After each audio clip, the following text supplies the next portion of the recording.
ಹೃದಯಾಘಾತದಿಂದ ಹಾಸನದಲ್ಲಿ ಸರಣಿ ಸಾವಿನ ಪ್ರಕರಣಕ್ಕೆ ಸಂಬಂಧಪಟ್ಟಂತೆ 1ರಿಂದ 10ನೇ ತರಗತಿವರೆಗೆ ವಿದ್ಯಾರ್ಥಿಗಳಿಗೆ ಈಗ ಹೃದಯ ತಪಾಸಣೆ ಮಾಡಲಾಗ್ತಾ ಇದೆ.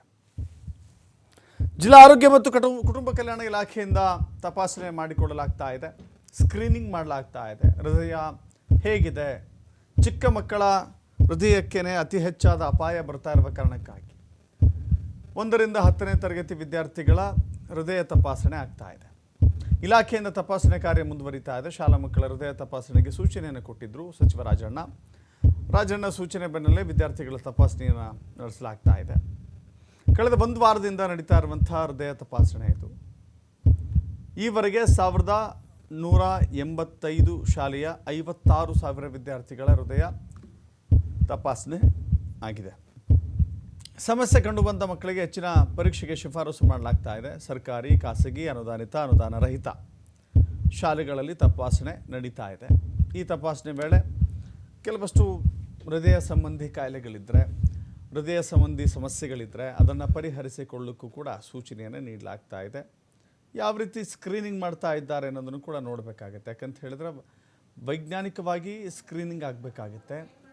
ಹೃದಯದಲ್ಲಿ ಸಮಸ್ಯೆ ಇದ್ದರೆ ಅದನ್ನು ಕಂಡುಕೊಳ್ಳಕ್ಕೆ ಕೆಲವಷ್ಟು ಉಪಕ್ರಮಗಳನ್ನು ಪಾಲಿಸಬೇಕಾಗತ್ತೆ. ಕೇವಲ ಸ್ಟೆಥೋಸ್ಕೋಪ್ ಹಿಡಿದು ಹಾರ್ಟ್ ಬೀಟ್ ಸರಿ ಇದೆಯಾ ಅಂತ ಹೇಳಿ ಚೆಕ್ ಮಾಡಿ ಕಳಿಸಿದ್ರೆ ಅದು ನಾಮಕಾವಸ್ಥೆ ಆಗುತ್ತೆ. ಇಲ್ಲೂ ಕೂಡ ದೃಶ್ಯದಲ್ಲಿ ನೋಡ್ತಾ ಇದ್ದೀವಿ ನಾವು. ಸ್ಟೆಥೋಸ್ಕೋಪ್ ಇಟ್ಕೊಂಡಿದ್ದಾರೆ, ಹಾರ್ಟ್ ಬೀಟ್ನ ಚೆಕ್ ಮಾಡ್ತಾ ಇದ್ದಾರೆ. ಇದು ನಿಜಕ್ಕೂ ಕೂಡ ಪರಿಣಾಮಕಾರಿಯಾದಂಥ ತಪಾಸಣೆನ, ಕಾಟಾಚಾರಕ್ಕೆ ನಡೀತಾ ಇರುವಂಥ ತಪಾಸಣೆನ ಅನ್ನೋದು ಅನುಮಾನ ಮೂಡಿಸುತ್ತೆ. ಯಾಕೆಂತ ಹೇಳಿದ್ರೆ ಹೃದಯ ತಪಾಸಣೆ ಹಿಂಗಲ್ಲ, ಇಲ್ವಾದರೆ ಮಾಡಲಿಕ್ಕೆ ಹೋಗಬಾರ್ದಾಗಿತ್ತು.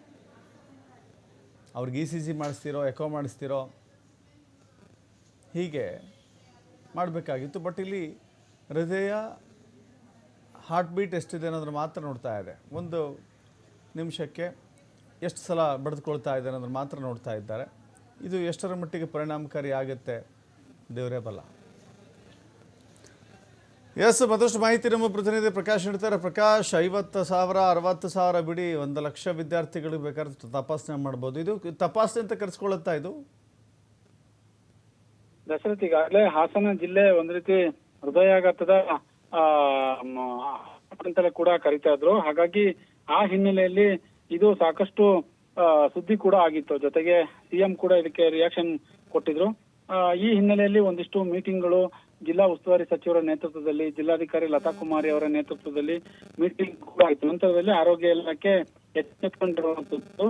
ಜಿಲ್ಲಾ ಆರೋಗ್ಯ ಮತ್ತು ಕುಟುಂಬ ಕಲ್ಯಾಣ ಇಲಾಖೆ ವತಿಯಿಂದ ಮಕ್ಕಳಿಗೆ ಕಳೆದ 1 ವಾರದಿಂದಲೂ ಆರೋಗ್ಯ ಇಲಾಖೆಯಲ್ಲಿ ತಂಡಗಳಿಂದ ಜಿಲ್ಲೆಯಲ್ಲಿ ಬರ್ತಕ್ಕಂತಹ ಸರ್ಕಾರಿ ಶಾಲೆ ಆಗಿರ್ಬೋದು, ಖಾಸಗಿ ಶಾಲೆ ಆಗಿರ್ಬೋದು, ಅಲ್ಲಿರ್ತಕ್ಕಂತಹ ಮಕ್ಕಳಿಗೆ ಹಾರ್ಟ್ ಅನ್ನು ಕೂಡ ಚೆಕ್ ಅಂದ್ರೆ ಹೃದಯ ತಪಾಸಣೆ ಮಾಡುವಂತಹ ಕೆಲಸಕ್ಕೆ ಮುಂದಾಗಿರುವಂತದ್ದು. ಇದುವರೆಗೆ 1185 ಶಾಲೆಯ 56,000 ವಿದ್ಯಾರ್ಥಿಗಳಿಗೆ ಹೃದಯ ತಪಾಸಣೆ ಮಾಡಿದ್ದಾರೆ ಎನ್ನುವ ಮಾಹಿತಿ ಸದ್ಯಕ್ಕೆ ಬಂದಿರುವಂತದ್ದು. ಪ್ರಾಥಮಿಕವಾಗಿ 112 ವಿದ್ಯಾರ್ಥಿಗಳಿಗೆ ಹೃದಯ ಸಮಸ್ಯೆ ಇರೋ ಬಗ್ಗೆ ಮಾಹಿತಿ ಗೊತ್ತಾಗಿರ್ತಕ್ಕಂಥದ್ದು. ಇದಕ್ಕೆ ಸಂಬಂಧಪಟ್ಟ ಹಾಗೆ ಅವರ ಹಿನ್ನೆಲೆಯನ್ನು ಕೂಡ ತೆಗೆದುಕೊಂಡಿರುವಂತದ್ದು. ಅಂದ್ರೆ ಅವರ ತಂದೆ ತಾಯಿಗೆ ಏನಾದ್ರೂ ಹೃದಯ ಸಂಬಂಧಿ ಕಾಯಿಲೆ ಇತ್ತಾ, ಅವರ ಕುಟುಂಬಸ್ಥರಿಗೆ ಯಾರಿಗಾದ್ರೂ ಹೃದಯ ಸಂಬಂಧಿ ಕಾಯಿಲೆ ಇತ್ತಾ ಅನ್ನೋದನ್ನ ಹಿನ್ನೆಲೆ ತೆಗೆದುಕೊಂಡಿದ್ದಾರೆ. ಒಟ್ಟಾರೆ ಹಾಸನದಲ್ಲಿ ಈಗ ಜಿಲ್ಲಾ ಮತ್ತು ಕುಟುಂಬ ಕಲ್ಯಾಣ ಇಲಾಖೆ ಆರೋಗ್ಯಾಧಿಕಾರಿಗಳು ಎಚ್ಚೆತ್ತುಕೊಂಡಿದ್ದಾರೆ ನಿಜ. ಆದ್ರೆ ಹೃದಯ ತಪಾಸಣೆ ಅಂತ ಹೇಳಿದ್ರೆ ಅದಕ್ಕೆ ಅನುಸರಿಸಬೇಕಾದ ಉಪಕ್ರಮಗಳೇ ಬೇರೆ.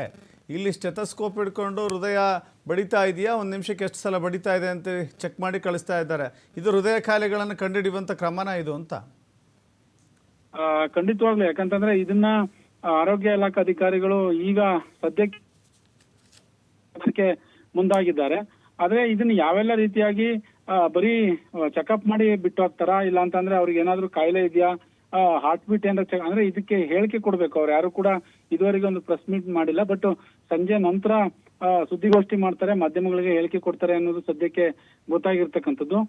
ಒಟ್ಟಾರೆ ಇದು ಎಷ್ಟರ ಮಟ್ಟಿಗೆ ಯಾವೆಲ್ಲ ರೀತಿಯಾಗಿ ಮಾಡ್ತಾರೆ ಅನ್ನೋದನ್ನ ಅವ್ರ ಕಡೆಯಿಂದಲೇ ನಾವು ಉತ್ತರ ಪಡೆದುಕೊಳ್ಬೇಕಾಗಿದೆ. Dasharath, okay, thank you Prakash ನಿಮ್ಮೆಲ್ಲ ಮಾಹಿತಿಗೆ.